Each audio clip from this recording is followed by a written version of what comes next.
Good morning, good morning, good morning, good morning world! Okay, today I will share to you my experience from last night with my pare Russell. I know not all of you guys believe in ghosts, supernaturals, or those kind of stuff. Pero I do. And siguro meron din sa inyo naniniwala because I did have some experience na hindi lang 2 beses o 3 beses, may ilang beses na rin. And last night, ito talaga kinalabutan ako, like as in, like ang lakas ng kung sino man yon. So watch the video. Kung ano masasabi nyo, let me know sa comment. Finish the video, and kung halimbawa meron kayong same experience or share it sa comment, and pag-usapan natin. But watch the video. Ito talaga until now kinikilabutan ako, at alam ko si pare Russell hanggang ngayon kinikilabutan din. So okay, dito lang, panoorin niyo yung video. Peace and love. I still love you. Woo!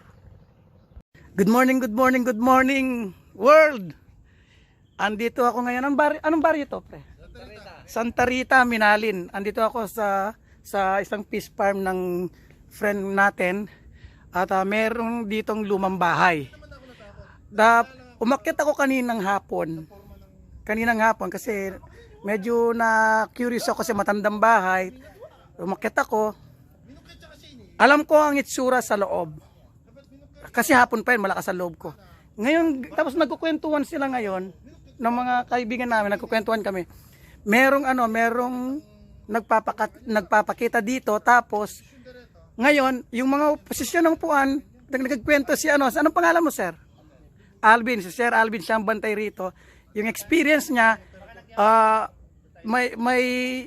parang nagmi-meeting at nagiinuman kasi sa taas. Nawala naman kasi yung posisyon ng mga upuan na inayos niya, biglang nag-iba, nagkaroon ng upuan sa tabi ng mesa, tapos yung emperador na bote biglang nawala sa mesa.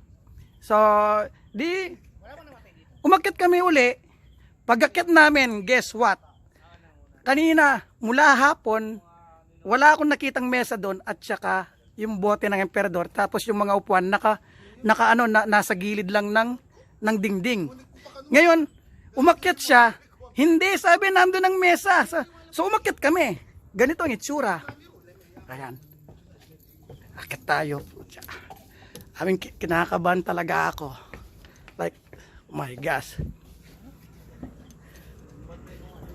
Ayan, si Alvin. Uy, ako, kinakabahan ako.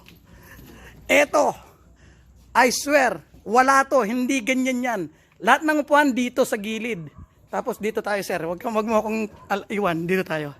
Dito kami nag-stay ni paring Russell kasi tinitingnan namin to. Sabi ko pa nga, antik to itong mga kwadrong to. Tapos pumunta pa ako dito. Binasa ko pa to. Wala tong upuan na to, nasa gilid lahat. Kaya kanina pag pupunta ko, binabasa ko, wala akong madaanan na upuan na ganito. Kasi binasa ko to. Yan. Binasa ko yung plaque na yan. Ito, wala to. I swear talaga, wala. Ito, kung nakita ko to kanina, kami ni Pare Russell, pinansin na namin. Pero wala. Hindi ganyan ang setup nito. Hindi ko nga napansin tong table na to eh. Ito, wala to. Puro dot sa gilid.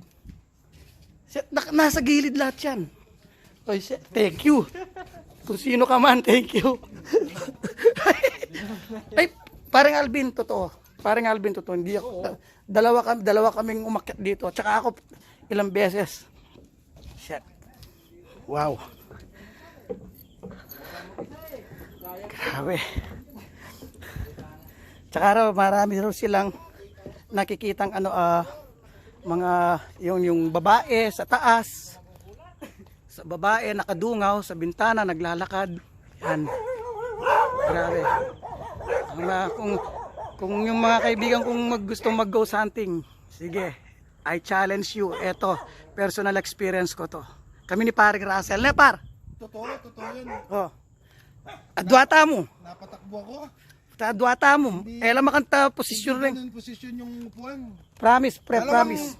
Dalawang mererang ganyan. Tapos walang mesa. Wala. Kasi walang Pasimit ang mesa ala, di ba? Wala yung emperador lights dun. At yung emperador lights? Ang bote, bote ya, bote. Bote. Kanina wala yun.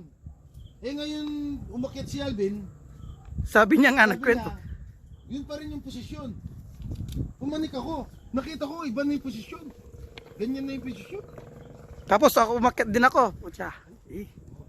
Grabe tong bahay na to. Wow. Wow. Good luck sa bantay. Lagi daw sila nakikita sa taas. Babae daw. Meron talaga. Shepard?